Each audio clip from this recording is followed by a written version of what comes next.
আসসালামু আলাইকুম। সংবাদে আপনাদের সবাইকে স্বাগত জানাচ্ছি। আমি ফিরোজ তোহা। শুরুতেই সংবাদ শিরোনাম। বাংলাদেশের সর্বশেষ গুরুত্বপূর্ণ আপডেট সংবাদ আপনাকে স্বাগত। শুরুতেই সংবাদ শিরোনাম, পরে বিস্তারিত। শুরুতেই জানাবো, সচিবালয় শুধু নয়, আগুন লেগেছিল সচিব নিবাসেও। শুধু সচিবালয় নয়, বুধবার রাতে আগুন লেগেছিল রাজধানীর ইস্কাটন এলাকার সচিব নিবাসেও। বুধবার 25শে ডিসেম্বর রাত 8:20 দিকে অগ্নিকাণ্ডের ঘটনা ঘটে। বিষয়টি চ্যানেল 24-কে নিশ্চিত করেছে ফায়ার সার্ভিসের মিডিয়া সেলের কর্মকর্তা আনারুল ইসলাম দোলন। এরপর জানাবো, সরকারি সুশীলগিরির পরিণতি গতকাল রাতে দেখতে পেলাম বললেন হাসনাত আব্দুল্লাহ। সচিবালয় অগ্নিকাণ্ডের ঘটনায় অন্তর্বর্তীকালীন সরকারের সুশীলগিরিকে দায়ী করেছে বৈষম্য বিরোধী ছাত্র আন্দোলনের আহ্বায়ক হাসনাত আব্দুল্লাহ। এদিকে রাষ্ট্র গোয়েন্দা সংস্থা একটি রাজনৈতিক দল গঠনের চেষ্টা চালাচ্ছে বললেন রিজভী। বিএনপি সিনিয়র যুগ্ম মহাসচিব রুহুল কবির রিজভী বলেছেন, রাষ্ট্রীয় গোয়েন্দা সংস্থা একটি নতুন রাজনৈতিক দল গঠনের চেষ্টা চালাচ্ছে। কারা নির্বাচিত হবে রাষ্ট্রীয় গোয়েন্দা সংস্থাগুলো যদি তা নির্ধারণ করে দেয়, তাহলে এই ত্যাগের আর কি দাম থাকবে। এবারে জানাবো, কাকরাইল মসজিদে সাতপন্থীদের কার্যক্রম বন্ধ এবং জোবায়েরপন্থীদের বড় জমায়েতে নিষেধাজ্ঞা। পরবর্তী নির্দেশ না দেওয়া পর্যন্ত রাজধানীর কাকরাইল মসজিদে সাতপন্থীদের রাজ্যাপনসহ তাবলিগ জামাতের সংশ্লিষ্ট সব কার্যক্রম থেকে বিরত থাকার নির্দেশ দেওয়া হয়েছে। সেই সঙ্গে আগামীকাল তাবলিগ জামাতের মাওলানা জুবায়েরের অনুসারীদের কোনোরকম বড় জমায়েত থেকে বিরত থাকার জন্য নির্দেশনা দিয়েছে স্বরাষ্ট্র মন্ত্রণালয়। এদিকে নসরুল হামিদের ৬,০০০ কোটি টাকার সন্দেহভাজন লেনদেন দুদকের মামলা। ৩৬ কোটি ৩৭ লক্ষ টাকার অবৈধ সম্পদ ও ৯৮ ব্যাংক হিসাবে ৩,১৮১ কোটি ৫৮ লক্ষ ৮৩ হাজার টাকা অস্বাভাবিক লেনদেনের অভিযোগে সাবেক বিদ্যুৎ জ্বালানি ও খনিজ সম্পদ প্রতিমন্ত্রী নসরুল হামিদের বিপুল পরিমাণ সম্পদের খোঁজে মামলা করেছে দুর্নীতি দমন কমিশন দুদক। এবং সর্বশেষ জানাবো, সীমান্তে ভারতীয় খাসিয়ার গুলিতে বাংলাদেশি কিশোর নিহত। সিলেটের জৈন্তাপুর উপজেলার মিনাটিলা সীমান্তে ভারতের মেঘালয়ের অংশে ভারতীয় খাসিয়ার গুলিতে এক বাংলাদেশি কিশোর নিহত হয়েছে। প্রিয় দর্শক, এতক্ষণ শুনছিলেন সংবাদ শিরোনাম, এবারে বিস্তারিত। তবে তার আগে বন্ধুরা, অনুরোধ থাকবে, আপনি কোন স্থান থেকে আমাদের এই সংবাদটি দেখছেন কমেন্ট করে জানিয়ে দিন। আর আপনি যদি আমাদের এই চ্যানেলে নতুন হয়ে থাকেন বন্ধুরা, সংবাদটি দেখতে দেখতে চ্যানেলটি সাবস্ক্রাইব করে রাখুন, যাতে করে আমাদের পরবর্তী লেটেস্ট আপডেট সংবাদগুলো সবার আগে আপনার কাছে পৌঁছে যায়। এবারে বিস্তারিত। সচিবালয় শুধু নয়, আগুন লেগেছিল সচিব নিবাসেও। শুধু সচিবালয় নয়, বুধবার রাতে আগুন লেগেছিল রাজধানীর ইস্কাটন এলাকার সচিব নিবাসেও। বুধবার 25শে ডিসেম্বর রাত 8:20 দিকে এই অগ্নিকাণ্ডের ঘটনা ঘটে। বিষয়টি চ্যানেল 24-কে নিশ্চিত করেছে ফায়ার সার্ভিসের মিডিয়া সেলের কর্মকর্তা আনোয়ারুল ইসলাম দোলন। ফায়ার সার্ভিসের এই কর্মকর্তা জানায়, বুধবার রাত 8:20 দিকে রাজধানীর ইস্কাটন গার্ডেন রোডে অবস্থিত সচিব নিবাসে অগ্নিকাণ্ডের ঘটনা ঘটে। 20তলা ভবনের 4তলার একটি বাসার রান্নাঘরে অগ্নিকাণ্ডের ঘটনা ঘটে। পরে খবর পেয়ে সিদ্দিকবাজার ফায়ার স্টেশনের 2টি ইউনিট ঘটনাস্থলে গিয়ে আগুন নিয়ন্ত্রণে আনেন। প্রাথমিকভাবে আগুন লাগার কারণ জানা যায়নি উল্লেখ করে তিনি বলেছেন, আগুনটি একটি কিচেন রুমে লেগেছিল, তবে আগুন তেমন বড় ছিল না বলে অল্পতেই নেভানো সম্ভব হয়েছে। এদিকে বুধবার 26শে ডিসেম্বর দিবাগত মধ্যরাত 1:52 দিকে সচিবালয়ের 7 নম্বর ভবনে আগুন লাগা সংবাদ পায় ফায়ার সার্ভিস। এর কয়েক মিনিটের মাথায় আগুনের তীব্রতা বেড়ে যায়। এক পর্যায়ে 19 ইউনিট ঘটনাস্থলে পৌঁছে আগুন নিয়ন্ত্রণে কাজ করে।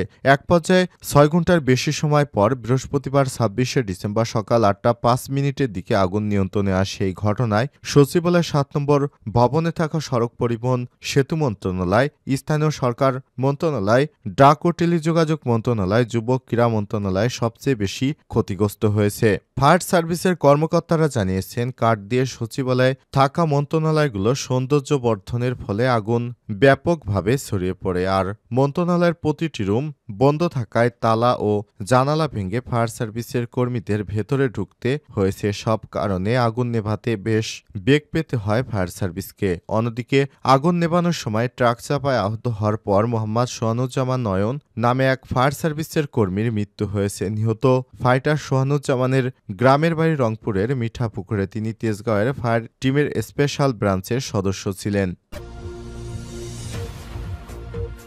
সরকারের সুশীল গিরির পরিণতি গতকাল রাতে দেখতে পেলাম হাসনাত আব্দুল্লাহ। সচিবালয় অগ্নিকাণ্ডের ঘটনায় অন্তর্বর্তীকালীন সরকারের সুশীল গিরিকে দায়ী করেছে বৈষম্যবিরোধী ছাত্র আন্দোলনের আহ্বায়ক হাসনাত আব্দুল্লাহ। বৃহস্পতিবার ২৬শে ডিসেম্বর বিকেল ৫:৩০টার দিকে নিজের ভেরিফাইড ফেসবুকে দেয়া এক পোস্টে এমনটা উল্লেখ করে সরকারকে প্রশাসনে থাকা শেখ হাসিনা দোসরদের বিরুদ্ধে জিরো টলারেন্স নীতি অবলম্বনের আহ্বান জানিয়ে তিনি বলেছেন, পোস্টে হাসনাত আব্দুল্লাহ লিখেছেন, ছাত্ররা দীর্ঘদিন ধরে দাবি জানিয়ে আসছে প্রশাসনে ঘাপটি মেরে থাকা শেখ হাসিনার দোসরদের অপসারণ করে প্রকৃত দেশপ্রেমিকদের দায়িত্ব দেওয়ার জন্য, কিন্তু সুশীলগিরি দেখে সরকার সেটি না করার পরিণতি গতকাল রাতে আমরা পেলাম। সরকারের কাছে অনুরোধ, সুশীলগিরি ছেড়ে দোসরদের বিরুদ্ধে জিরো টলারেন্স নীতিতে আসেন। স্বৈরাচারের দোসরদের সকল ষড়যন্ত্র থেকে দেশকে বাঁচান, দেশের জনগণকে বাঁচান। ওই দীর্ঘ পোস্টে বৈষম্যবিরোধী ছাত্র আন্দোলনের আহ্বায়ক আরও লিখেছেন, ৫ই আগস্ট ফ্যাসিবাদী হাসিনার পতনের পরে একটার পর একটা ষড়যন্ত্র হয়েছে। প্রথমে জুডিশিয়াল কু করার চেষ্টা, ছাত্ররা মাঠে নেমে সেটা রুখে দিল। লীগ যখন আনসার হয়ে ফিরে আসলো, এই ছাত্ররাই তাদের বিরুদ্ধে সরাসরি মাঠে নেমেছে। এনসিটিভিতে বই না ছাপিয়ে সরকারকে বেকায়দায় ফেলার ষড়যন্ত্র হলো, সেটাও ছাত্ররা প্রতিহত করল। এখন স্বৈরাচার হাসিনাকে সার্ভ করা দালাল মিডিয়ার সময় টিভির কু রেখে দেওয়ার জন্য ছাত্ররা এগিয়ে আসলো, তখনই চারদিক শুরু হলো সুশীলদের আহাজারি। পোস্টে হাসনাত আব্দুল্লাহ আরও লিখেছেন, আমাদের বিরুদ্ধে একের পর এক বাস্তব বাড়তি বর্জিত মিথ্যা ষড়যন্ত্র সরানো হচ্ছে। আমরা বারবার বলেছি যে আমরা কোনো সাংবাদিকদের লিস্ট দেইনি, অথচ এরপরও পুরোপুরি বানোয়াট অভিযোগ তুলে আমাদের বিরুদ্ধে মিডিয়ার মাফিয়ারা কু করল। সে সময় টিভির যুগের পর যুগ বিএনপি জামাত সহ ফ্যাসিবাদ বিরোধী দলগুলোর ক্যারেক্টার অ্যাসোসিয়েশন করেন।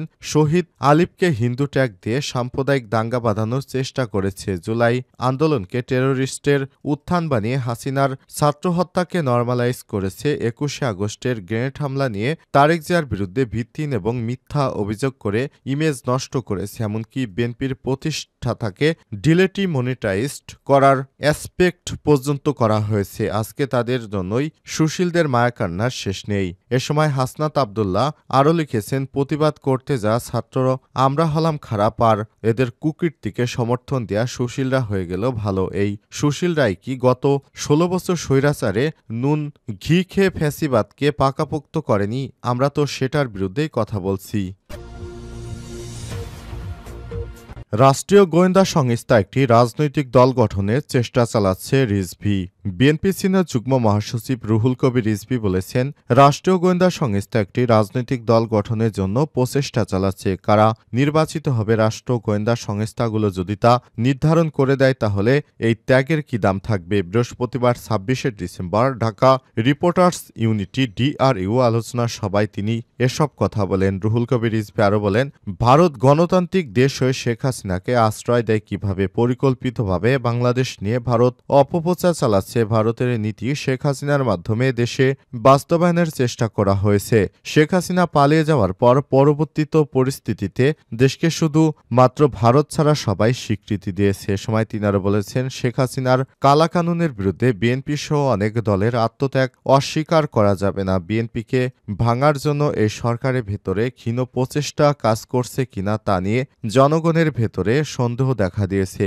বিএনপির নেতা বলেন, আওয়ামী লীগের তৈরি আইনের সঙ্গে সাইবার সুরক্ষা নীতি এখনো কোনো পার্থক্য নেই। সাইবার সুরক্ষা অধ্যাদেশের যে রুটটি দেখছি তাতে ভালো কিছু নেই। সরকার গুরুত্বপূর্ণ নথি চাওয়ার পরে সচিবালয়ে আগুন, জনগণের মধ্যে প্রশ্ন দেখা দিয়েছে।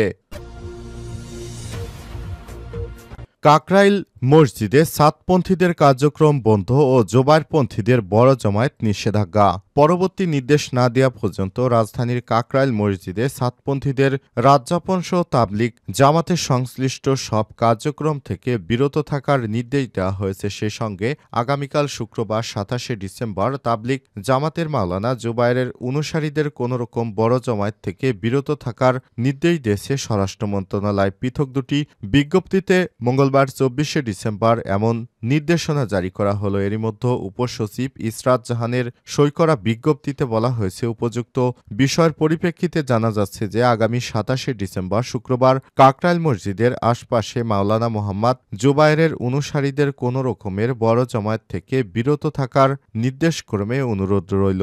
এছাড়াও উপসচিব ইসরাত জাহানের সই করা আরেকটি বিজ্ঞপ্তিতে জানানো হয়েছে, উপযুক্ত বিষয়ের পরিপ্রেক্ষিতে জানানো হচ্ছে যে আগামী শুক্রবার ২৭শে ডিসেম্বর থেকে পরবর্তী নির্দেশনা না দেওয়া পর্যন্ত কাকরাইল মসজিদে মাওলানা সাদ গ্রুপের অনুসারীদের শব্দগুজারি রাত্রিযাপন সহ তাবলিগ জামাতের সব কার্যক্রম থেকে বিরত থাকার জন্য নির্দেশক্রমে অনুরোধ করা হলো।